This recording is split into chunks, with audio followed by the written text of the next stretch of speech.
பெரம்பலூர் மாவட்டம் குன்னம் அருகே முறையான அனுமதி சீட்டின்றி இயக்கியதாக 26 டிப்பர் லாரிகளை போலீசார் பறிமுதல் செய்தனர். இதுகுறித்த கூடுதல் விவரங்களோடு இணைகிறார் எமது செய்தியாளர் தமிழ்ச்செல்வன். அவரிடம் பேசலாம். வணக்கம் தமிழ்ச்செல்வன், விவரங்களை நீங்க பதிவு செய்யலாம். வணக்கம். பெரம்பலூர் மாவட்டம் குன்னம் அருகே உள்ள ஆதனூர் கிராமத்தில் நேற்றுக்கு நலன் காக்கும் ஸ்டாலின் மருத்துவ முகாம் நடைபெற்றது.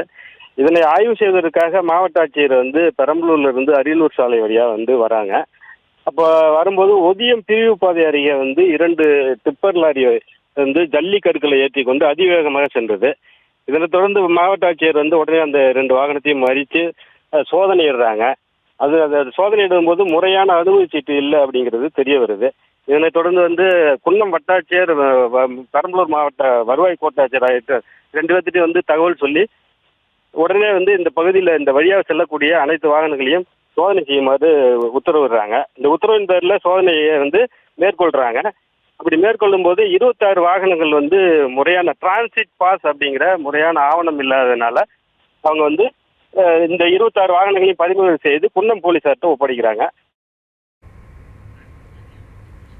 விவரங்களுக்கு நன்றி தமிழ்ச்செல்வன்.